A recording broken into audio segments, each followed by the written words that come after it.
Hello students, this is the video number 37 of electrostatic 2।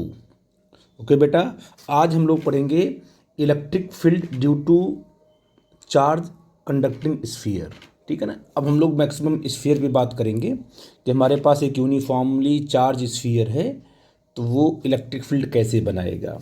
या तो ऐसा बोल सकते हैं कि electric field due to a uniformly charge thin spherical shell भी बोलेंगे तब भी हमारा काम चलेगा, क्योंकि जैसे ही हम किसी भी मेटल को या किसी भी मेटेलिक स्फीयर को बाहर से हम चार्ज प्रोवाइड करते हैं तो वो जो चार्ज है वो उसके सरफेस पर क्या है, डिस्ट्रीब्यूट हो जाता है। चार्ज अंदर नहीं होता है। तो चार्ज के रिस्पेक्ट में आपका सॉलिड कंडक्टर हो चाहे हॉलो कंडक्टर, वो स्फेरिकल शेल की तरह बिहेव करेगा। ठीक है बेटा जी। तो इस केस में हम दोनों की बात कर सकते हैं। अब बड़ी इंपॉर्टेंट चीज़ है, वन बाय वन देखते हैं। हमारे पास क्या है, यहाँ पर देखिए हमारे पास एक चार्ज स्फेरिकल शेल है। ये हमने स्फेरिकल शेल बना स्फीयर लिया हुआ है। ये सॉलिड स्फीयर भी हो सकता है, ठीक है बेटा जी। और ये मेटेलिक स्फेरिकल शेल भी हो सकता है, क्योंकि चार्ज हमेशा कहाँ होगा, सरफेस पे होगा। तो हमने क्या किया, हमने मेटल लिया, स्फेरिकल मेटल लिया, कंडक्टिंग मेटल लिया। तो हमने क्या किया, उस पर हमने पॉजिटिव चार्ज यहाँ पर दे दिया। ऐसे ये हमने इस पर पॉजिटिव चार्ज को डिस्ट्रीब्यूट कर दिया, ठीक है, यूनिफॉर्मली। ओके बेटा। अब क्या है कि इसको हमने प्लस क्यू चार्ज दिया, ठीक है ना। अब हम चाहते हैं कि इलेक्ट्रिक फील्ड फाइंड आउट करना किसी पॉइंट पी पर आउटसाइड द स्फीयर, इस स्फीयर के बाहर। इसकी हमने रेडियस कितनी ली बेटा जी, इसकी रेडियस हमने लिया आर। हमने जो स्फीयर लिया हुआ है इस स्फीयर की रेडियस आर है, इस पर चार्ज क्यू है। अब हम किसी इस स्फीयर की वजह से किसी पॉइंट पर हम फील्ड फाइंड आउट करना चाहते हैं। तो आपको मैंने स्टेप बताया हुआ है कि जिस पॉइंट पर आप फील्ड फाइंड आउट करना चाहते हो उस पॉइंट को रेफरेंस मान करके आप एक गॉसियन सरफेस बनाओगे, क्लोज्ड गॉसियन सरफेस। इसके बाद एक ऐसा बनाओगे कि इलेक्ट्रिक फील्ड और एरिया वेक्टर उस सरफेस पर या तो परपेंडिकुलर हो या तो पैरेलल हो, ठीक है ना।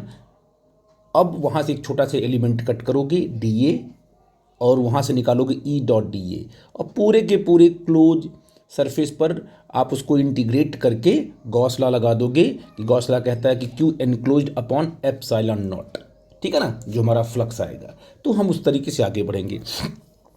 तो मान लिया हमने क्या किया, आर डिस्टेंस पर, ये हमारा आर डिस्टेंस पर हमने एक पॉइंट लिया, ठीक है बेटा जी। आर डिस्टेंस पे हमने एक पॉइंट पी लिया, ये हमारा एक पास पॉइंट पी है ना। और इस पॉइंट पी पर हमको क्या करना है, इलेक्ट्रिक फील्ड फाइंड आउट करना है सेंटर से। तो क्या करेंगे, आपको पता है कि स्फेरिकल मेटल आपका कंडक्टिंग मेटल है। तो इसके लिए क्या बनेगा, इस जो आपका गॉसियन सरफेस बनेगा वो भी स्फेरिकल बनेगा। तो हमने एक बनाया गॉसियन सरफेस, ठीक है बेटा जी। ये हमने बनाया गॉसियन सरफेस और इसका नाम हमने दे दिया, ये हमारा गॉसियन सरफेस है। ये हमने गॉसियन जो कि इस पी से पास हो रहा है, ठीक है ना। और इसका नाम हमने दे दिया कि भाई ये एम, इसका नाम दिया हमने एम, इसको बोलेंगे गॉसियन सरफेस। ये आपका गॉसियन सरफेस हो गया, ठीक है ना। अब क्या करेंगे बेटा जी, आपने कहा कि हमें जिस पॉइंट पर क्या करना है, जिस पॉइंट पे हमको क्या बोलते हैं, फील्ड निकालना। आपको देखो कि इस पॉइंट पर, यहाँ पर अगर इलेक्ट्रिक फील्ड निकालना है तो इलेक्ट्रिक फील्ड कहाँ होगा, राइट साइड में। यहाँ पर जो एरिया कट करोगे वो भी राइट साइड में। यहाँ कहीं अगर आपने इलेक्ट्रिक फील्ड लिया तो इलेक्ट्रिक फील्ड कहाँ होगा, इस पॉइंट पे देखो तो इलेक्ट्रिक फील्ड आपका अपवर्ड डायरेक्शन में होगा, ऐसे इलेक्ट्रिक फील्ड ऊपर होगा, है ना। ये जो स्फेरिकल जो आपके ये कंडक्टिंग स्फीयर है वो जो इलेक्ट्रिक फील्ड बनाएगा वो ऊपर की तरफ बनाएगा। एरिया वेक्टर आप कट करोगे तो वो भी ऊपर की तरफ होगा। तो आप देखो हर पॉइंट पर क्या है, एरिया वेक्टर और इलेक्ट्रिक फील्ड दोनों आपस में पैरेलल हैं। इसका मतलब हमने जो बनाया है गॉसियन सरफेस वो करेक्ट है, ठीक है बेटा जी। अब आपको पॉइंट पी पर निकालना था, गॉसियन सरफेस आपका बन गया। तो आप क्या करोगे, गॉस लॉ लगाना है तो आप क्या करोगे, एक छोटा सा एलिमेंट आपने यहाँ कट किया ऐसे, ठीक है। ये एलिमेंट आपने कट किया और इस एलिमेंट का नाम दिया आपने डी ए। क्या दिया आपने, डी ए। और ये जो डी ए का जो एरिया वेक्टर होगा वो कहाँ होगा बेटा जी, ये देखिए आउटवर्ड होगा, है ना। और इसमें जो इलेक्ट्रिक फील्ड होगी वो भी क्या होगी बेटा जी, आउटवर्ड होगी। देखो दोनों के बीच का एंगल कितना आपका है, ये 0 है ना बेटा जी। और इसी पॉइंट पर हमको कट करना है। अब लगाते हैं गॉस लॉ। गॉस लॉ क्या कहता है, देखो अब गॉस लॉ ये कहता है कि closed integral E dot D ए, है ना। हमने पॉइंट कहाँ लिया है, स्फीयर के बाहर लिया है ना, आउटसाइड लिया है ना। इसका मतलब कि जो आपका ये आर है ना, आर सेंटर से लेके पॉइंट पी के बीच का डिस्टेंस जो आर है वो इस कैपिटल आर से बड़ा है क्योंकि बाहर है ना पॉइंट। तो हमने कहा कि for point lie outside the metal sphere, इसका मतलब आर कहाँ है, स्मॉल आर जो है कैपिटल आर से बड़ा है, इसका मतलब पॉइंट जिस पर हमें इलेक्ट्रिक फील्ड फाइंड आउट करना है वो आउटसाइड पे है। तो अब क्या करेंगे, यूजिंग गॉस लॉ, है ना, यूजिंग गॉस लॉ क्या करोगे बेटा, ई डॉट डी ए लिया equal to Q enclose upon epsilon naught ले लिया आपने। अब बेटा जी क्या है, इन दोनों के बीच का एंगल कितना है, 0 डिग्री है। तो आपने कहा कि close integral E dot cos 0 equal to Q upon epsilon naught, क्योंकि क्यू एनक्लोज कितना है, इस पूरे गॉसियन सरफेस के अंदर जो चार्ज एनक्लोज है वो कैपिटल क्यू है। ठीक है बेटा जी। और आपने कहा कॉस 01 होगा, तो आपने कहा इलेक्ट्रिक फील्ड हर पॉइंट गॉसियन सरफेस के हर पॉइंट पर यूनिफॉर्म है। तो आपने कहा सर ई डॉट डी ए लिख दिया हमने, ई को बाहर कर दिया क्योंकि हमारा यूनिफॉर्म ई हमारा क्या है, कांस्टेंट है, उसकी वैल्यू कांस्टेंट है, इज इक्वल टू क्या आपने टोटल चार्ज अपॉन लिख दिया एप्सिलॉन नॉट। ठीक है वैल्यू। अच्छा, अब आपने कहा डी ए कितना होगा, डी ए हमारा होगा 4 pi R square equal to Q upon epsilon naught कर दोगे बेटा जी। तो यहाँ से ई की वैल्यू निकालोगे तो क्या आ जाएगा, नीचे करोगे इसको तो 1/4 pi epsilon not Q by R square. ये कब के लिए है, फॉर आर जब बाहर है, स्फीयर के बाहर, R greater than capital R. ठीक है बेटा, बड़ा इंपॉर्टेंट है। अब यहाँ से देखो बेटा इसमें क्या निकल के आया कॉन्सेप्ट। अब ये देखो फार्मूला, ये फार्मूला क्या आ गया, इस फार्मूले को देखो तो ये फार्मूला ऐसे ही है कि E इज इक्वल टू के क्यू अपॉन आर स्क्वायर। इसका ये मतलब हुआ कि जब पॉइंट आपका बाहर है, जब पॉइंट आपका आउटसाइड में है, तो ये पूरा का पूरा स्फीयर पे जो चार्ज है उस चार्ज को हम सेंटर पे कंसीडर कर सकते हैं कि टोटल चार्ज कहाँ रखा हुआ है, कैपिटल क्यू सेंटर पे। अब कितना डिस्टेंस है, आर डिस्टेंस है, तो इलेक्ट्रिक फील्ड क्या होगा, K Q by R square. इस बात को याद रखना, अगर यूनिफॉर्मली चार्ज स्फीयर आपका है और हमारा पॉइंट बाहर है तो उस पॉइंट के रिस्पेक्ट में पूरे के पूरे चार्ज को हम सेंटर पर एज्यूम कर सकते हैं। इस बात को याद रखना कि इस पर हम पॉइंट आउट कर रहे हैं इस बात को। ठीक है बेटा जी। अगर आउटसाइड पे है तो, अगर मान लो जो पॉइंट आपने पी लिया था वही पॉइंट कहाँ आ गया, मान लो सरफेस पे आ गया, तो आर कितना हो जाएगा, कैपिटल आर के बराबर हो जाएगा बेटा जी। तो बस आप देखो, आपने कहा कि हमने जो दूसरा पॉइंट हमने लिया वो क्या है, हमारा दूसरा पॉइंट देखो कि point lie at the surface, R equal to R पे क्या होगा बेटा, देखो यहाँ पर E equal to 1/4 pi epsilon not Q by R square, क्योंकि जो स्मॉल आर था ना वो अब यहाँ पर आने के बाद क्या हो गया, कैपिटल आर के बराबर पूरा का पूरा चार्ज। अभी सरफेस पे हैं तब भी पूरे के पूरे चार्ज को कहाँ एज्यूम कर लेंगे हम लोग, सेंटर पे। कितना डिस्टेंस आर है तो क्या होगी इलेक्ट्रिक फील्ड इस पॉइंट पर, के Q upon capital R square. अब हम कहाँ आते हैं, मान लो अब आप किसी बच्चे ने कहा कि अगर मान लो पॉइंट अब पूरे के पूरे स्फीयर के अंदर आ गया, ठीक है ना, तो एक बच्चे ने कहा कि सर मान लो पॉइंट यहाँ पर है और ये हमने पॉइंट पी लिया, पहले बाहर था फिर सरफेस पे आया, अब इस स्फीयर के अंदर पॉइंट आ रहा है, तो अब क्या करोगे, आप कहोगे सर वही कॉन्सेप्ट है कि हमारा ये बन जाएगा आर, ये हमारा बन जाएगा आर बन जाएगा, और इस पॉइंट पर क्या करेंगे हम, पहले गॉसियन बनाएंगे, गॉसियन सरफेस। तो आपने कहा सर हम जब बनाएंगे इस पर गॉसियन सरफेस तो हमारा गॉसियन सरफेस कुछ ऐसा बनेगा, ऐसे बनेगा, ठीक है ना। और इस पर हमने एक छोटा सा एलिमेंट कट करना है, यहाँ पर हम क्या करेंगे, एक छोटा सा एलिमेंट कट करेंगे, डी एस है ना, कट करेंगे, डी ए एलिमेंट कट करेंगे। आई थिंक मेरी बात आप समझ पाए। और डी ए का मान लो क्या है, ये आपका एरिया वेक्टर है, लेकिन आपको पता है कि इस मेटल के अंदर इलेक्ट्रिक फील्ड नहीं होती थी, इलेक्ट्रिक फील्ड क्या है यहाँ पर, जीरो है। जब इलेक्ट्रिक फील्ड ही जीरो है तो आप क्या बोलोगे यहाँ पर, देखो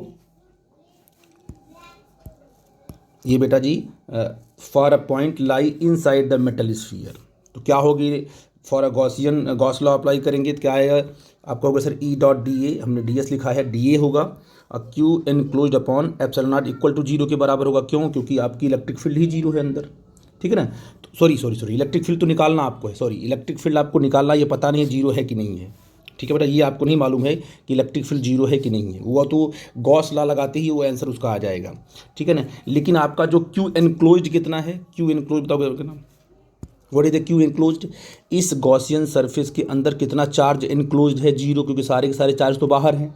इस गॉसियन सरफेस के अंदर जो है चार्ज आपका जीरो है। अगर ये चार्ज आपका जीरो है और इस सरफेस का नाम हमने एल दे दिया है, जो सरफेस आपने बाहर लिया इसका नाम हमने एल दिया, ये भी गॉसियन सरफेस, इसके अंदर चार्ज कितना एनक्लोज्ड है, जीरो है। तो कहोगे सर ई डॉट डी ए तो कर ही दोगे आप, ये आपका ई डॉट डी ए हो गया equal to Q enclosed upon क्या होता है, एप्सिलॉन नॉट। क्यू एनक्लोज कितना है, जीरो के बराबर है। यहाँ मैंने पॉइंट आउट किया है बेटा, ध्यान देना, यहाँ पर देखो since Q enclose equal to क्या कर दिया हमने 0। अब बताओ क्या होगा तुम्हारा E dot D equal to 0 होगा, क्योंकि जब क्यू इनक्लोज 0 है ये पूरी की पूरी वैल्यू 0 होगी। और क्या इंप्लाई करेगा ई इक्वल टू 0। देखो गॉसेस लॉ से भी आपने मेटल के अंदर इलेक्ट्रिक फील्ड को आपने 0 कर दिया, 0 आ भी गया, तो मतलब इन साइड द मेटल क्या होगा, इलेक्ट्रिक फील्ड आपका 0 होगा। ठीक है बेटा जी, इसका ये मतलब हुआ कि जब सरफेस के बाहर हो तो सिंपल पूरे के पूरे चार्ज को सेंटर पे मान लोगे, के क्यू बाई आर स्क्वायर की तरह चलेगा। वो जो पॉइंट चार्ज की जो इलेक्ट्रिक फील्ड होती है उसी तरीके से मेटल भी बिहेव करेगा। सरफेस पर भी वही कंडीशन होगी, K Q by R square capital से हो जाएगा। अंदर आते ही इलेक्ट्रिक फील्ड आपका 0 हो जाएगा। डायग्राम देखो हम लोगों ने ऐसे बनाया हुआ है, ये आपको मैं बना के समझा चुका हूँ पहले ही। कैसे देखो, ये आपका डिस्टेंस आपका आर है, इधर इलेक्ट्रिक फील्ड वेरी कर रही है। आपको पता है कि जब आप सेंटर पे हो तो इलेक्ट्रिक फील्ड 0 करते करते कहाँ आ गए आप, सरफेस पर। सरफेस पर आप आ गए तो इलेक्ट्रिक फील्ड की वैल्यू हो गई मैक्सिमम, कितना हो गई, के क्यू बाई आर स्क्वायर हो गई। सरफेस के बाहर पॉइंट जाने लगा तो इलेक्ट्रिक फील्ड कम होने लगी, किससे, 1/r से। तो रेक्टेंगुलर हाइपरबोला आपका ये ग्राफ आपको दिखाई पड़ेगा। ऐसे इलेक्ट्रिक फील्ड गिरती जाएगी up to infinity, electric field 0 होने लगेगी। ठीक है बेटा जी, ये बड़ा इंपॉर्टेंट कॉन्सेप्ट था। और मैं आपको यहाँ पर पॉइंट आउट कर दूँ कि देखो यहाँ पर क्या है, नोट में क्या लिखा है, अबव रिजल्ट फॉर, ये आपका hollow conducting sphere, solid conducting sphere, hollow non conducting sphere, इन तीनों के लिए रिजल्ट बिल्कुल यही आएगा जो ऊपर मैंने कैलकुलेट किया है। कैसे, ये देखो आपके पास क्या है, ये हॉलो है, ये जो कंडक्टिंग मेटल आपका हॉलो है। चार्ज कहाँ डिस्ट्रीब्यूट होगा, सरफेस पर। इलेक्ट्रिक फील्ड अंदर क्या होगी, 0। सरफेस पे क्या होगी, K Q by R square capital. बाहर क्या होगी, बाहर के लिए पूरा का पूरा ये जो स्फीयर है कहाँ आ जाएगा, चार्ज कहाँ आएगा, सेंटर पे आ जाएगा। सेंटर से जो भी डिस्टेंस होगी पॉइंट की, के क्यू बाई आर स्क्वायर के फॉर्म में हम उसको लिख देंगे।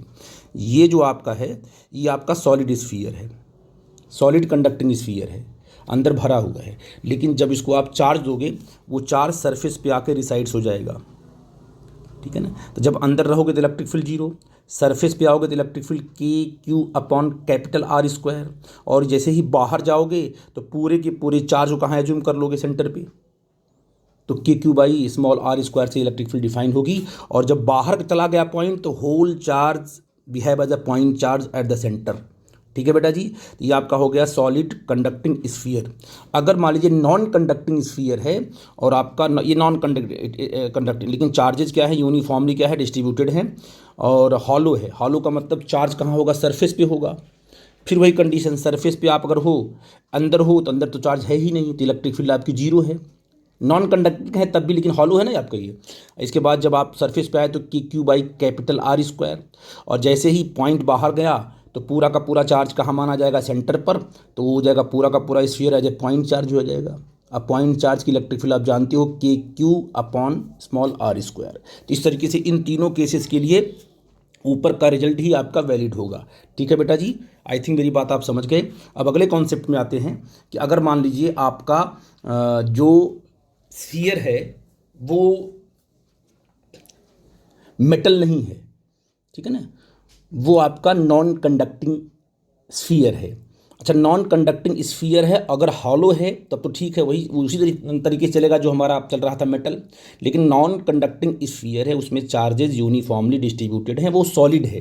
तो मतलब नॉन कंडक्टिंग में अंदर भी चार्ज होगा, बाहर भी चार्ज होगा, पूरा का पूरा चार्ज फैला होगा। उसके लिए हम देखते हैं क्या कर सकते हैं, उसके लिए हम लोग कैसे कॉन्सेप्ट बनाएंगे। ठीक है बेटा जी, गॉस लॉ कैसे लगाएंगे।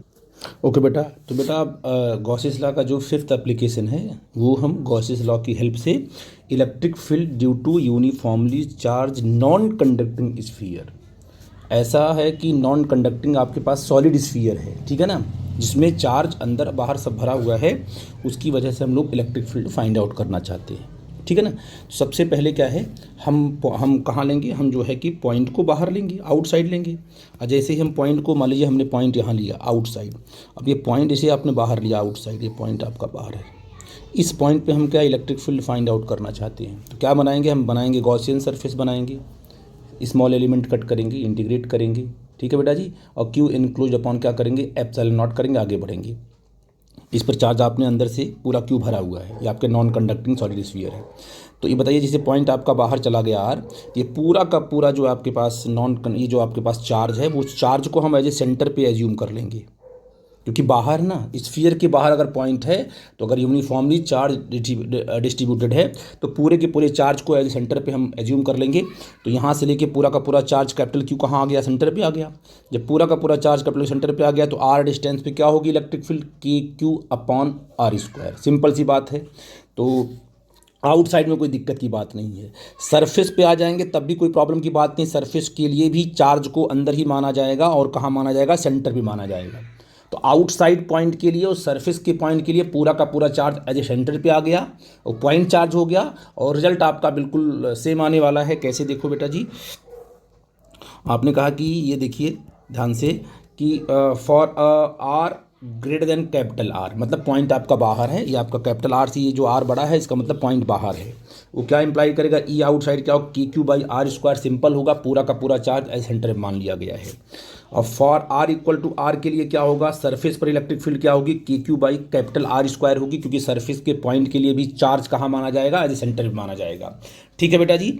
अब अगर आप मान लो आप जो है आप पॉइंट को जो है सरफेस के अंदर लेके आए तो आपके लिए फिर प्रॉब्लम बढ़ने वाली है। अगर, क्योंकि जब आप यहाँ आ गए, मान लो कोई पॉइंट आपने ले लिया, यहाँ पर कोई पॉइंट आपने यहाँ पर पी ले लिया। अब ये पी जो है यहाँ से मान लो आर डिस्टेंस पे है। अभी आपने पॉइंट जब पी लिया यहाँ पर और आर डिस्टेंस पे है तो यहाँ पर इलेक्ट्रिक फील्ड फाइंड आउट करना है। तो क्या इस पॉइंट के लिए पूरे के पूरे चार्ज को सेंटर में मान सकते हो आप? नहीं, क्योंकि वो अंदर आ गया। तो कुछ चार्ज पी की बाहर भी है, कुछ अंदर भी है, तो आप उसको पूरा का पूरा सेंटर पे नहीं मान सकते हो। तो क्या करना पड़ेगा आपको यहाँ पर गॉसियन सरफेस बनाना पड़ेगा, स्मॉल एलिमेंट कट करना पड़ेगा और इसके बाद एरिया वेक्टर डी एस के बीच के एंगल भी देखना पड़ेगा। तो E dot D S equal to Q enclosed upon epsilon naught करना पड़ेगा। फिर इलेक्ट्रिक फील्ड निकाल पाओगे आप, जो आप प्रोसेस पहले अप्लाई करते हो स्टेप। तो हमने क्या किया, ये देखो, ये हमने गॉसियन सरफेस बनाई ऐसी, ये ऐसे, ठीक है ना। ये हमने बनाई गॉसियन सरफेस और इस गॉसियन सरफेस के लिए आपको इलेक्ट्रिक फील्ड को फाइंड आउट करना है बेटा जी, ऐसे। अब यहाँ पर आपका पॉइंट है ये, ठीक है ना। अब यहाँ पर पॉइंट आपका है, इस पॉइंट के लिए आपने बनाया गॉसियन सरफेस। तो अब क्या करोगे बेटा जी, सिंपल है बिल्कुल कॉन्सेप्ट। यहाँ पर क्या करोगे, एक छोटा सा एलिमेंट आपने कट किया, है ना। और इसे, अच्छा, इलेक्ट्रिक फील्ड कहाँ होगा, इलेक्ट्रिक फील्ड तो आउटसाइड होगा बेटा जी। इलेक्ट्रिक फील्ड इधर की तरफ होगा, है ना, वो ई होगा। और एरिया वेक्टर भी आपका इधर ही होगा, ये आपका डी ए होगा, ठीक है बेटा जी। और इलेक्ट्रिक फील्ड हर जगह यूनिफॉर्म ही होगी आपको। यूनिफॉर्म मतलब उसका मैग्नीट्यूड सेम होगा हर जगह। देखो ना, इलेक्ट्रिक फील्ड यूनिफॉर्म नहीं होगी, मैग्नीट्यूड उसका सेम होगा हर जगह। वैल्यू क्या होगी, इलेक्ट्रिक फील्ड सेम होगी हर जगह इस गॉसियन सरफेस पे। तो आप क्या लगा दोगे, देखो बड़ी इंपॉर्टेंट चीज़ यहाँ पर है कि for R less than capital R we apply gauss's law on surface M. इसको हमने एम मान लिया सरफेस को, इस वाले सरफेस को हमने एम मान लिया है। तो आपने कहा कि जब हमने ई डॉट डी ए किया तो क्या होगा, Q enclose upon epsilon not. अब आपको निकालना है कि सर क्यू एनक्लोज्ड, इस गॉसियन सरफेस के अंदर कितना चार्ज एनक्लोज्ड है वो निकालना होगा। तो कैपिटल क्यू क्या है, टोटल चार्ज है। जो गॉसियन सरफेस आपने लगाया है उसके अंदर की चार्ज को हम यहाँ पर लिखते हैं, उसी को हमें कैलकुलेट करना है। तो सबसे पहले हमने क्या लिया, close integral E dot D ए कॉस जीरो हो जाएगा, क्योंकि एंगल जीरो आपका है, Q enclose upon epsilon not. अब क्यू एनक्लोज्ड क्या होगा उसको दिखाते हैं। Total charge upon total volume करेंगे। क्या करेंगे, total charge upon total volume. तो क्या हो जाएगा बेटा जी, इनटू क्या करेंगे, इसका वॉल्यूम कर देंगे। Total charge upon total volume का मतलब क्या है कि चार्ज पर यूनिट वॉल्यूम निकाल लेंगे। वो जो निकल जाएगा कि उस चार्ज को इससे मल्टीप्लाई कर देंगे, इसके वॉल्यूम से मल्टीप्लाई कर देंगे, ठीक है ना। तो अब देखो क्या होगा तुम्हारा, क्यू एनक्लोज क्या होगा, total charge upon total volume of the sphere कितना होगा, 4/3 pi R square, pi R cube पूरे के पूरे स्फीयर का वॉल्यूम। तो total charge upon total volume मतलब चार्ज पर यूनिट वॉल्यूम, एक यूनिट वॉल्यूम का चार्ज कितना है, Q upon 4 pi R cube into 3, ठीक है ना। और किससे मल्टीप्लाई कर देंगे, हमें इस वॉल्यूम का चार्ज चाहिए तो इस वॉल्यूम से मल्टीप्लाई कर देंगे ऐसे हम, ठीक है बेटा जी। तो क्या आ गया आपका, देखो यू इनक्लोज क्या आ गया, अब 4/3 से 4/3 पाई से पाई कटेगा तो आ जाएगा Q R cube upon capital R cube. तो ये चार्ज एनक्लोज्ड आ गया बेटा जी, क्या आ गया, चार्ज एनक्लोज्ड आ गया। और ये भी हम लिखते हैं कि टोटल चार्ज का फार्मूला क्या होता है, ऐसे ये होता है आपका वॉल्यूमेट्रिक चार्ज डेंसिटी होता है। 3 होता है, एक लीनियर चार्ज डेंसिटी होता है, ठीक है बेटा जी, उसको एक सरफेस चार्ज डेंसिटी होता है, एक वॉल्यूम चार्ज डेंसिटी होता है। तो जब चार्ज वायर पर एक लाइन में डिस्ट्रीब्यूटेड होते हैं तो कहते हैं लीनियर चार्ज डेंसिटी वहाँ पर है। जब वही चार्ज जो है सरफेस पे होते हैं डिस्ट्रीब्यूट सरफेस पर तो कहते हैं सरफेस चार्ज डेंसिटी है। जब वही चार्ज पूरे के पूरे वॉल्यूम में होते हैं डिस्ट्रीब्यूट तो कहते हैं कि वॉल्यूम चार्ज डेंसिटी है। तो rho is what, volume charge density. तो आप ये कहेंगे इसको, या कहेंगे चार्ज, ये रो को डिफाइन कैसे करते हैं बेटा जी, रो आपका होगा total charge upon 4/3 pi R cube. Total charge upon total volume, charge पर यूनिट वॉल्यूम को बोलेंगे volume charge density, volume charge density. ठीक है, ये आपको डिफाइन भी मैंने, आप पहले जानते हो इसको क्या होगा, रो, सिग्मा और क्या होता है लैम्डा। इन चीज़ों को आप जानते हो। तो बेटा जी हमने क्या किया, बस ई को हमने बाहर निकाला क्योंकि ई क्या है, हर पॉइंट पर आपको उसकी वैल्यू सेम मिलेगी सरफेस पर। और क्या लिखा आपने, लिख दिया आपने क्यू एनक्लोज, क्या लिखा आपने, Q R cube upon capital R cube लिख दिया आपने। ठीक है बेटा जी, यहाँ पर आपने डी ए की वैल्यू क्या रखो, डी ए मतलब क्या है, D A is the integration closed in, ये आपका यहाँ पर आप क्लोज करोगे, यहाँ पर ये क्लोज है। तो इस सरफेस पे आप डी ए को इंटीग्रेट कर रहे हो तो इसका कितना सरफेस एरिया होगी, 4 पाई आर स्क्वायर, स्मॉल होगी कैपिटल स्मॉल की, इसकी रेडियस क्या है स्मॉल आर है। तो आपने कहा क्या होगा, देखो बेटा जी यहाँ से ई इंटू डी ए की value 4 pi R square small R square equal to Q R Q upon epsilon naught R cube लिख दिया आपने। तो ई इन साइड क्या हो गया बेटा जी, 1/4 pi R square Q R Q upon epsilon not capital R cube. ये फार्मूला आपका यहाँ से बन गया Q 1/4 pi epsilon not Q R upon R cube. ठीक है बेटा जी, और ये बहुत ही इंपॉर्टेंट फार्मूला है, इसको आप ले सकते हो के बराबर, तो आपने ये के ली दिया। इसका मतलब इलेक्ट्रिक फील्ड जो अंदर है ना वो आर पर डिपेंड कर गई। इसका ये मतलब हुआ कि जब इन साइड आप रहोगे तो सेंटर पर इलेक्ट्रिक फील्ड क्या होगी, सेंटर पर तो जीरो होगी, है ना। लेकिन जब आप सेंटर से आगे बढ़ोगे तो इलेक्ट्रिक फील्ड जो है आर के साथ साथ बढ़ेगी। जब आप आगे बढ़ोगे तो आपका जैसे ही आर बढ़ेगा वैसे ही क्या इलेक्ट्रिक फील्ड बढ़ना शुरू करेगी। ये दोनों बिल्कुल लीनियर इनमें रिलेशन होगा। सेंटर के बाद आउटसाइड पे तो इलेक्ट्रिक फील्ड का फार्मूला आप लोग जानते हो। और चाहो तो आप क्या करो, यहाँ से इसको Q/4 पाई है सिग्मा को आप यहाँ चेंज कर सकते हो। के की वैल्यू रखो 1/4 पाई एप्सिलॉन रखोगे तो सिग्मा की वैल्यू अगर इसको सिग्मा में कन्वर्ट कर दें तो आपका रिजल्ट क्या आ जाएगा, देखो ये आ जाएगा ई इन साइड इक्वल टू KQ/R³ रहेगा। अगर सिग्मा में कन्वर्ट किया तो क्या हो जाएगा, सिग्मा नहीं बोलते हैं, रो बोलते हैं, रो R/3 एप्सिलॉन नॉट। ये कैसे आएगा, रो की वैल्यू ये यहाँ पर रखी है बेटा जी, यहाँ पर के की वैल्यू क्या रखो 1/4 पाई एप्सिलॉन नॉट, फिर चेंज करोगे तो रो उसमें हो जाएगा चेंज, तो R³ आपका हट जाएगा क्योंकि R यहाँ आया हुआ है, तो आ जाएगा तुम्हारा रो R/3 एप्सिलॉन नॉट। इस वैल्यू को आप लोग याद रखना, it is very very important relation for the non conducting solid sphere. ठीक है बेटा जी, इलेक्ट्रिक फील्ड अंदर की तरफ है। और इसके लिए डायग्राम हम लोग बनाते हैं। देखो जो डायग्राम हम लोग बनाएंगे, देखो बिल्कुल आप जानते हो कि आप इलेक्ट्रिक फील्ड यहाँ पर है, ये आपका आर है, और आपका जो है कि सेंटर से जब आप सेंटर पे हो तो इलेक्ट्रिक फील्ड आपकी जीरो है, जब आर जीरो है इलेक्ट्रिक फील्ड जीरो। सेंटर से आप दूर गए, जैसे आप कहाँ पहुँच गए, जैसे आप पहुँच गए कि अब यहाँ पर आपका जो है, यहाँ पर इस पॉइंट पर R इक्वल टू आर है, सरफेस पे पहुँचे आप तो इलेक्ट्रिक फील्ड आपको मिली KQ अपॉन वही क्या बोलते हैं कैपिटल R²। सरफेस के बाहर गए तो इलेक्ट्रिक फील्ड देखो घटने शुरू हो जाएगी, और वो किससे कम होगी बेटा जी, 1/R² से। क्या होगी, 1/R² से होगी, जैसा कि इसमें हो रहा था, इस वाले केस में हो रहा था। ये भी आपका R² ही होगा, ये इसको भी आप R² कर लेना। इलेक्ट्रिक फील्ड क्या है, E प्रोपोर्शनल टू 1/R² से बाहर की तरफ घटेगी। तो जैसे ही आप पॉइंट आपका बाहर है, चाहे जो भी स्फीयर आपका हो, पॉइंट अगर बाहर है तो जो भी आपका स्फीयर हो वो एक ही तरह बिहेव करेगा एज ए पॉइंट चार्ज। ठीक है बेटा जी, लेकिन जैसे ही आप अंदर आते हो वैसे ही आपका जो नॉन कंडक्टिंग सॉलिड स्फीयर है उसमें आपको चेंजेस देखने को मिल जाते हैं, और उसका अंदर की तरफ जो इलेक्ट्रिक फील्ड की वैल्यू आपको ऐसे मिलती है। आई थिंक मेरी बात आप समझ गए। तो ये तो बात हो गई electric field due to the sphere, outside, surface and inside.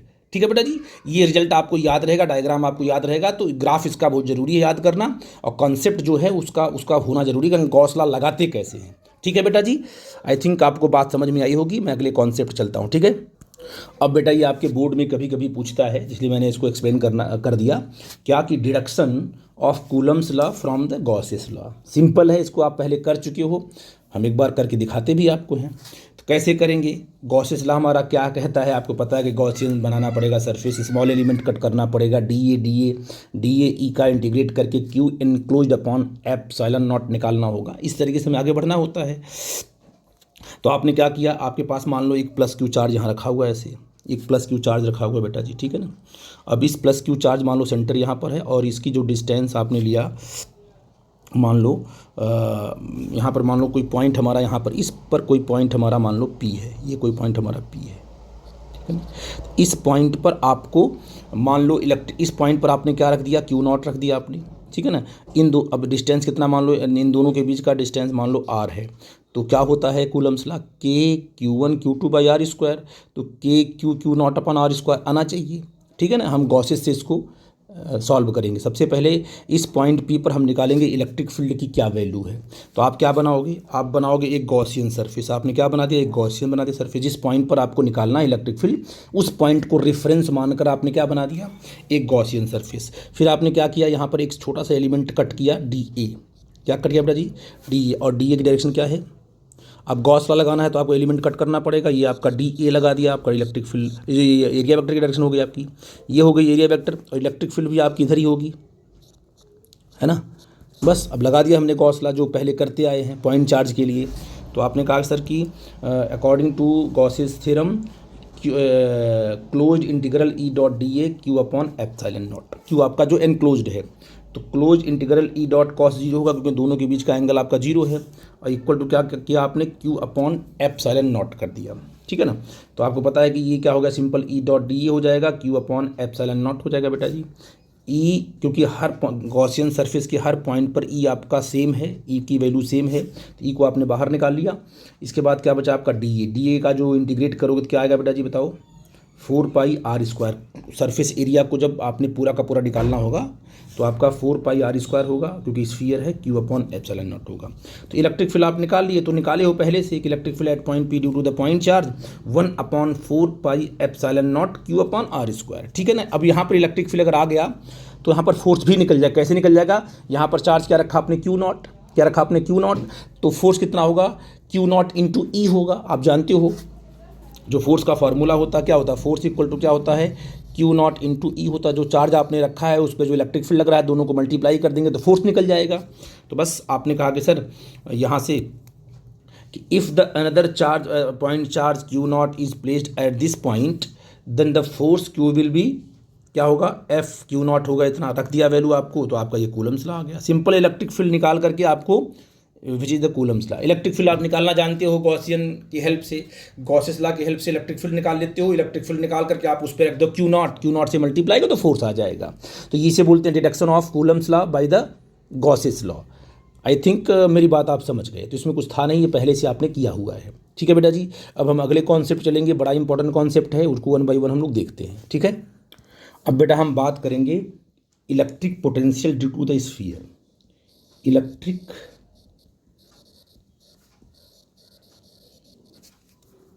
तो बेटा जी हम लोग electric potential due to uniformly charge sphere की बात करने वाले हैं।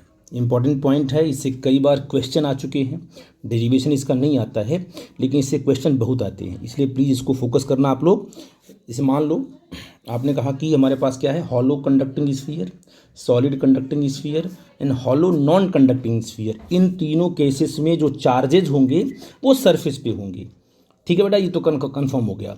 अगर वो सरफेस पे हैं तो तीनों का बिहेवियर बिल्कुल सेम होगा, ठीक है ना। जैसे मान लो आपके पास एक मेटेलिक स्फीयर, आपका ये कंडक्टिंग स्फीयर है, इस पर चार्ज कहाँ आ गया बोलो, आउटर साइड पे आ गया, ऐसे इस पे आ गया, बाहर आ गया।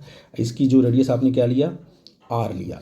मैंने आपसे पूछा सेंटर आपका हुआ, मैंने पूछा मतलब कोई पॉइंट मतलब बाहर है, ये कोई पॉइंट P है, ये कोई पॉइंट P है जो कि R डिस्टेंस पे है, कहाँ से, सेंटर से R डिस्टेंस पे है। तो what is the potential at point P due to the conducting sphere. तो कहोगे सर क्योंकि पॉइंट तो बाहर है, अगर पॉइंट बाहर है तो इसको क्या मान लेंगे, इस पूरे के पूरे स्फीयर को हम एज ए पॉइंट चार्ज मानेंगे। इस पर अगर Q चार्ज है तो हम कहेंगे हमारा ये पॉइंट जो सेंटर था इस पर ही हमारा प्लस Q चार्ज इस पर आ गया पॉइंट चार्ज, और क्या डिस्टेंस यहाँ से बोलो r डिस्टेंस है, तो पॉइंट P पर क्या होगा पोटेंशियल होगा V, पोटेंशियल क्या होगा, इस फॉर्मूला क्या होता है के क्यू अपॉन सिंपल R होता है ना।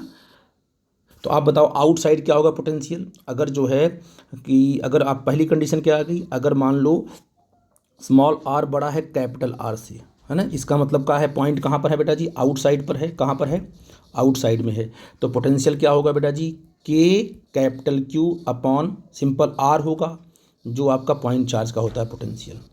ठीक है बेटा जी, कोई दिक्कत की बात नहीं है, ठीक है ना। अब दूसरा पॉइंट क्या है बेटा जी, अगर मान लो यही पॉइंट आ गया सरफेस पर, कहाँ गया दूसरे पॉइंट में, कि अगर R इक्वल टू R हो गया, पॉइंट लाई कहाँ आ गया, एट सरफेस की बात कर रहा हूँ मैं। तो अगर सरफेस पे पॉइंट आ गया बेटा जी, तो अब क्या करोगे, सरफेस पे आ गया तो पोटेंशियल क्या, सरफेस पे अगर आ गया तब भी पूरा का पूरा चार्ज कहाँ माना जाएगा, एज ए सेंटर पे माना जाएगा। तो कितना डिस्टेंस हो गया सेंटर से, R डिस्टेंस हो गया, तो पोटेंशियल क्या होगा V P इक्वल टू क्या होगा के कैपिटल Q अपॉन ये R हो जाएगा। ये कहाँ होगा, पोटेंशियल एट सेंटर होगा, है ना बेटा जी। इसको हम लिखते हैं यहाँ पर है पोटेंशियल एट सेंटर क्या होगा बेटा जी, के क्यू अपॉन R होगा, ये सेंटर पे होगा पोटेंशियल, सॉरी ये सरफेस पे होगा, कहाँ होगा, सरफेस पे होगा पोटेंशियल। ठीक है बेटा जी। अब हम अंदर आते हैं, मान लो हम पॉइंट को अंदर लेके आए, तो आप जब पॉइंट को अंदर लेके आए तो इलेक्ट्रिक फील्ड तो यहाँ जीरो है। अब इलेक्ट्रिक फील्ड यहाँ पर जीरो है, क्योंकि आपको पता है कि मेटल के अंदर इलेक्ट्रिक फील्ड जीरो होता है। तो आप बताओ इसके अंदर पोटेंशियल कितना होगा, कि ये तो पूरा अंदर तो चार्ज है नहीं, इलेक्ट्रिक फील्ड जीरो है, मेटल आपका है, तो जो पोटेंशियल होगा इनसाइड वो आपका कांस्टेंट होगा और सरफेस के बराबर ही होगा। जो सरफेस पर पोटेंशियल है, अगर इनसाइड की बात करो तो यहाँ पर यहाँ पर यहाँ पर यहाँ पर यहाँ पर यहाँ पर हर जगह पोटेंशियल सेम होगा। वो किसके बराबर होगा, जो स्फीयर के सरफेस पर है, inside K Q by R equal to ये सरफेस पे होगा।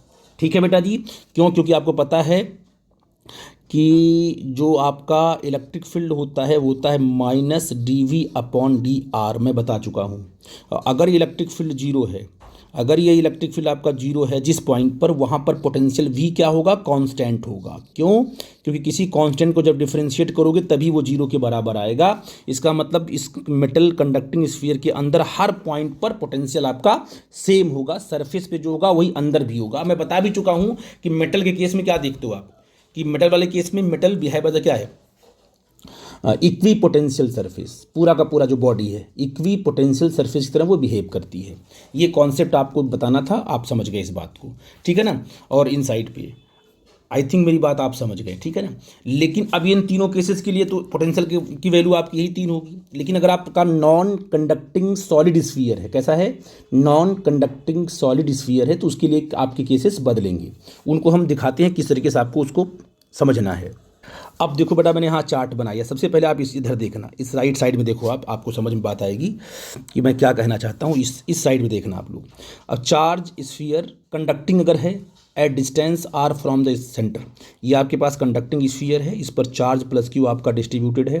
तो इलेक्ट्रिक फील्ड आउटसाइड जानते हो क्या होगी, पोटेंशियल आउटसाइड क्या होगा, K Q upon small are होगा। अगर पॉइंट आपका कहाँ होगा, आउटसाइड पे ऐसे होगा, कोई पॉइंट यहाँ होगा आर डिस्टेंस पे, तो आपने पोटेंशियल भी लिख लिया।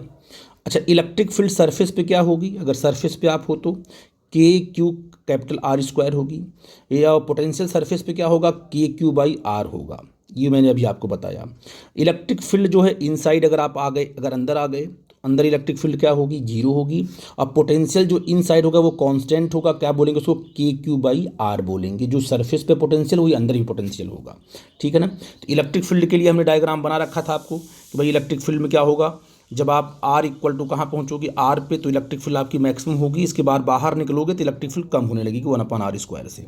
ठीक है बेटा जी, कोई दिक्कत की बात नहीं है। लेकिन पोटेंशियल में क्या होगा, पोटेंशियल के केस में क्या होता है कि सेंटर से लेकर के सरफेस तक पोटेंशियल आपका कांस्टेंट होता है।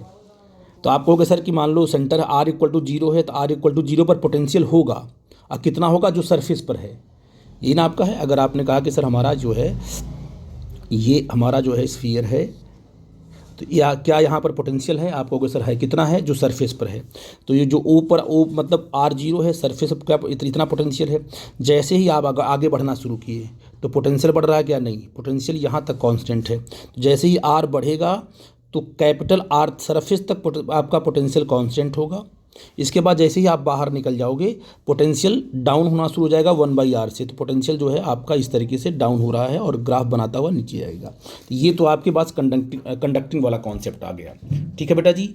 अब आपके पास अगर मान लीजिए नॉन कंडक्टिंग स्फीयर है, उसके लिए हम लोग पॉइंट आउट कर लेते हैं। जैसे मान लीजिए अब देखो इसमें यूनिफॉर्मली चार्ज स्फीयर, अगर चार्ज स्फीयर क्या है, चार्ज स्फीयर मतलब क्या है, वो नॉन कंडक्टिंग है। दिखाया गया है आपको नॉन कंडक्टिंग का मतलब क्या होगा, यहाँ लिख लेना कि ये नॉन कंडक्टिंग है। अंदर भी चार्ज है, बाहर भी चार्ज है, कुल चार्ज कितना दिया गया, क्यू चार्ज दिया गया।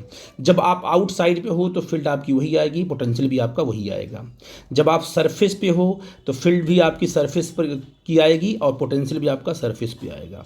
ये आपकी इंपॉर्टेंट चीज़ है। ठीक है बेटा जी। लेकिन व्हाट हैपन अगर आप अंदर आ गए, अगर आप अंदर आ गए तो आपने कहा कि मान लो हम अंदर आए और ये हमारा यहाँ से लेके यहाँ तक मान लो r डिस्टेंस है, तो क्या अंदर हर पॉइंट पर पोटेंशियल आपका सेम होगा? आपको सर बिल्कुल नहीं होगा, क्योंकि हर पॉइंट पर आपको इलेक्ट्रिक फील्ड मिलने वाला है इसमें। तो इलेक्ट्रिक फील्ड अंदर जीरो नहीं है क्योंकि चार्ज अंदर है। तो जो आपका इनसाइड इलेक्ट्रिक फील्ड आएगा उसको मैंने आपको बताया, ये वाला फॉर्मूला बता चुके हैं हम लोग कि K/R/r³। और जो इनसाइड आपका पोटेंशियल मिलेगा उसका फॉर्मूला ये है, ये आपको याद होना चाहिए, हमको इसको डिराइव नहीं करना। ये आपका इनसाइड बहुत इंपॉर्टेंट है। KQ3r² का मतलब कैपिटल आर क्या है, इसकी रेडियस है, माइनस आर स्मॉल आर क्या है, जिस पॉइंट पर आपको पोटेंशियल निकालना था वो आर है, अपॉन 2r³। ठीक है बेटा जी। सिग्मा वाले टर्म में आप ऐसे कन्वर्ट कर दोगे, लेकिन मेन फॉर्मूला आपको ये याद रखना है। ठीक है बेटा जी। सेंटर पे क्या होगा, पोटेंशियल आपका जीरो होगा जब r=0, सॉरी जीरो नहीं होगा, सिर्फ सेंटर में पोटेंशियल पॉइंट आउट करोगे, सॉरी। जब आपका r=0 है तो r=0 रख लो यहाँ पर, तो क्या आएगा, पोटेंशियल आएगा। r=0 रखने के बाद क्या आएगा, पोटेंशियल V in क्या आ जाएगा, r=0 है तो क्या आ जाएगा बेटा जी, देखो यहाँ से 3/2, यहाँ से r² कट जाएगा, है ना बेटा जी। तो आपका आ जाएगा 3/2 और V सरफेस पे कितना होता है, ये आ जाएगा तुम्हारा, देखो इस तरीके से 3/2 KQ/R आ जाएगा, है ना। KQ/R आ जाए, देखो कट कर देना, कट हो जाए ना, इसे कटेगा, r³ है यहाँ पर कटेगा, 3/2 KQ। और ये क्या है, ये सरफेस का है। तो कहोगे सर V in जो होगा inside the potential in case of non conducting solid sphere, तो ये 3/2 और VS होगा। ये चीज़ आपको याद रखनी है। इनसाइड जो पोटेंशियल होगा और सेंटर पे जो पोटेंशियल होगा, नॉन कंडक्टिंग स्फीयर वाले केस पे सेंटर पे जो पोटेंशियल होगा, सरफेस पे जो पोटेंशियल होगा उसका 3/2 होगा।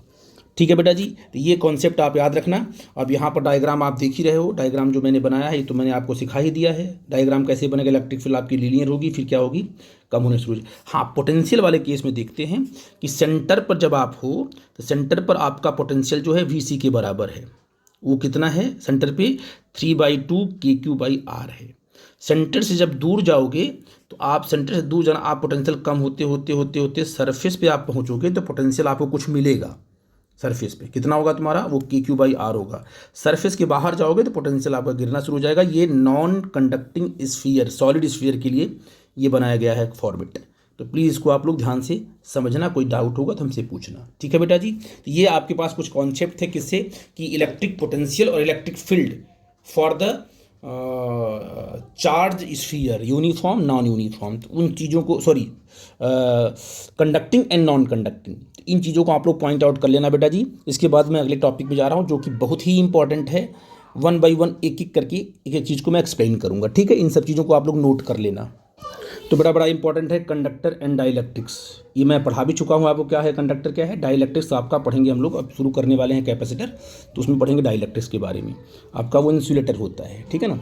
Charging of a metal conducting body, किसी भी बॉडी, मेटल बॉडी को जो हम चार्ज करते हैं तो क्या होता है, तो आपको मैं बता चुका हूँ कि on isolated metal body charge is automatically distributed in such a way that on it's outer surface, कहाँ होगा चार्ज, इसके आउटर सरफेस पे पहुंच जाएगा, ठीक है ना।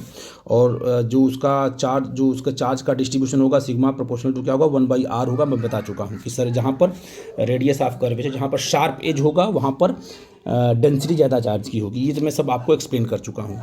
और यहाँ पर अगर हम डायग्राम की बात करें, देखो हमने एक रैंडम डायग्राम बनाया है। हमारे पास एक कंडक्टर है, उस कंडक्टर पे हमने क्या दिया है, चार्जेस हमने क्या किए हैं, डिस्ट्रीब्यूट कर दिए बेटा जी। देखो ये पॉजिटिव चार्ज हमने इसको दे दिया। मैं इस डायग्राम के बारे में आपको बता भी चुका हूँ। ये देखो आपने क्या देखा कि चार्जेस यहाँ पर इलेक्ट्रिक फील्ड की स्ट्रेंथ ज़्यादा होगी, क्योंकि यहाँ पर शार्प एज है, आर की वैल्यू कम है, सिग्मा यहाँ पर क्या होगा, ज़्यादा होगा। और जब फ्लैट सरफेस होगा तो फ्लैट सरफेस पे क्या होगा, इलेक्ट्रिक फील्ड स्ट्रेंथ कम होगी, इलेक्ट्रिक फील्ड लाइन दूर दूर होंगी, ठीक है ना। और इनसाइड द मेटल क्या होगा बेटा, इनसाइड द मेटल आपका इलेक्ट्रिक फील्ड आपका जीरो होगा, मेटल आपका है। और जब भी इलेक्ट्रिक फील्ड सरफेस के साथ इलेक्ट्रिक फील्ड का कितना एंगल बनेगा, 90 डिग्री, ये भी मैं आपको बता चुका हूँ। वही मैंने यहाँ पर पॉइंट आउट किया, एनसीईआरटी में सब पॉइंट आउट किया, इसलिए मैंने एनसीईआरटी को फिल्टर किया हुआ है कि charge are always distributed on a metal surface such that E inside equal to zero, ठीक है ना।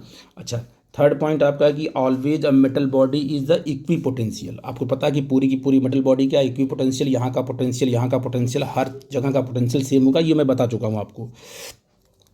अब as outer surface is equipotential at every point on the surface, direction of electric field must be perpendicular to the surface. ये तो पता आपको है, क्योंकि अगर इसका पूरा का पूरा सरफेस इक्वी पोटेंशियल है तो इक्वी पोटेंशियल सरफेस पर इलेक्ट्रिक फील्ड हमेशा परपेंडिकुलर होती है। ये भी मैंने आपको पॉइंट आउट किया हुआ है। अब सबसे इंपॉर्टेंट चीज़ है कि charge induction in a metal, ये मैं बता चुका हूँ आपको। अब फिर से मैं एक बार रिपीट कर रहा हूँ।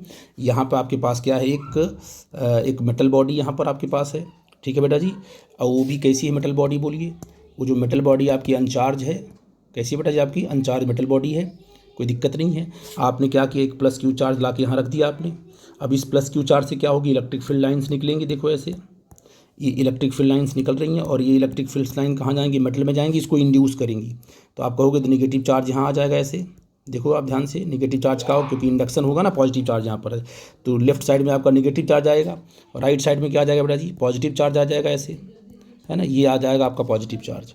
इसके बाद आप कहोगे सर कि यहाँ इंडक्शन हो जाएगा, तो इंडक्शन होगा तो नेगेटिव पॉजिटिव चार्ज आएगा, तो नेगेटिव में इलेक्ट्रिक फील्ड लाइन्स एंटर करेंगी। और देखो अंदर क्या हो रहा है, अंदर जो है मान लो कोई इलेक्ट्रॉन यहाँ पर है, जो इलेक्ट्रॉन फ्री है। अब जैसे ही एक्सटर्नल इलेक्ट्रिक फील्ड किसने बनाया है, प्लस क्यू ने, राइट साइड बनाया है। और जो इंड्यूस्ड इलेक्ट्रिक फील्ड है, इधर पॉजिटिव है, इधर नेगेटिव है, तो जो इंड्यूस्ड इलेक्ट्रिक फील्ड है यहाँ पर क्यू आई और क्यू प्लस, यहाँ पर दो चार्जेस इंड्यूस हो गए।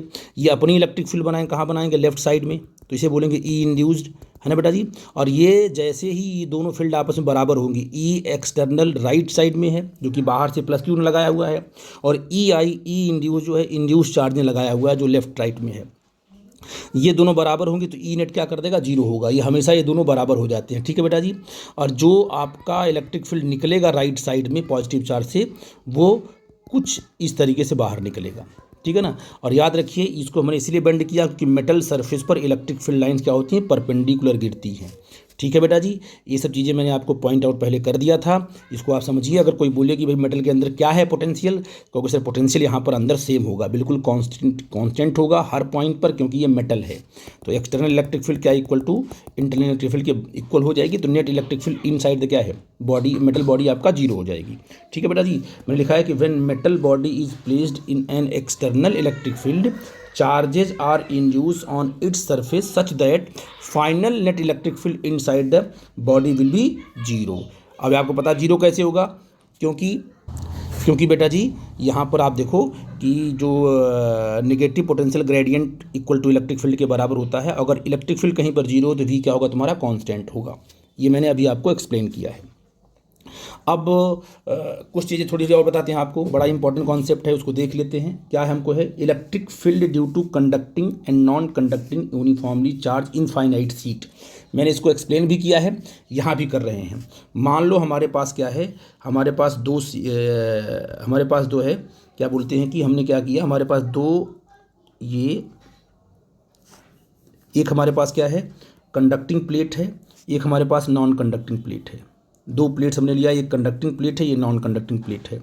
इसको हमने क्या किया, suppose Q charge is given, इसको भी हमने क्यू चार्ज दिया, इसको भी हमने क्यू चार्ज दिया। जब इसको क्यू चार्ज दोगे तो क्या होगा बेटा जी, तो क्योंकि ये मेटल है इसलिए क्या है कि चार्जेस इसके सरफेस पे क्या होंगे, डिस्ट्रीब्यूट, दोनों साइड हो जाएंगे डिस्ट्रीब्यूट।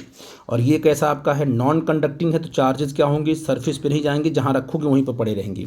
देखो दोनों पर क्यू क्यू चार्ज आपने दे दिया। बस ये क्यू चार्ज क्या है, दोनों, अगर मान लीजिए इसकी सरफेस एरिया ए है, इसकी भी सरफेस एरिया ए है, तो आप क्या देख रहे हो, आप ये देख रहे हो कि इस वाले केस में क्या देख रहे हो कि ये क्यू आपने चार्ज दिया वो इस एरिया पर भी और इस एरिया दोनों पर डिस्ट्रीब्यूट हो गया, Q/2 करके। और ये जो आपने चार्ज इसमें दिया वो सिर्फ ए पर ही डिस्ट्रीब्यूट किया। कितना इसने स्पेस कवर किया, सिंपल ए एरिया पर ही डिस्ट्रीब्यूट हुआ और ये दोनों तरफ फैल गया ये, ठीक है ना। तो अगर हम दोनों की बात करें कि electric field in both cases क्या होगी, EQ/2A एप्सिलॉन नॉट होगी। ए क्या है, प्लेट की एरिया है, क्यू क्या है, उसको जो चार्ज दिया गया है, ठीक है बेटा जी, ये होगा। और याद रखिए इलेक्ट्रिक फील्ड इधर क्या होगा, E=Q/2A एप्सिलॉन नॉट। ये जो चार्ज इधर बनाएगा इधर भी वही इलेक्ट्रिक फील्ड बनाएगा, डिस्टेंस पे डिपेंड करेगा ही नहीं, राइट साइड लेफ्ट साइड कहीं भी ले सकते हो। ये भी चार्ज के हिसाब से 2A अपॉन क्या करेगा, एप्सिलॉन नॉट। दोनों के फार्मूले सेम दिखाई पड़ेंगे आपको यहाँ पे, ठीक है ना। लेकिन इसकी सरफेस चार्ज डेंसिटी अलग है, इसकी सरफेस चार्ज डेंसिटी अलग है, इसलिए क्योंकि यहाँ पर ये मोर डेंस होगा और ये लेस डेंस होगा। क्यों, क्योंकि ये दोनों सरफेस पे फैला हुआ है और सिर्फ एक ही सरफेस पे फैला हुआ है, एक ही जगह फैला हुआ है ये। इसका मतलब इसकी डेंसिटी क्या होगी, कम होगी।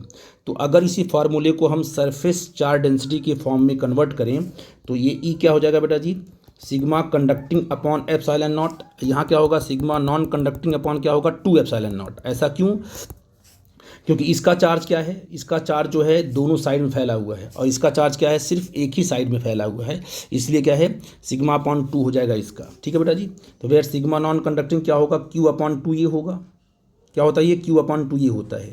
और सिग्मा कंडक्टिंग क्या होता है, Q/A होगा। नॉन कंडक्टिंग Q/A होगा, क्योंकि Q किस में फैला हुआ, नॉन कंडक्टिंग वाले केस में Q जो फैला हुआ सिर्फ सिंपल A में फैला हुआ है।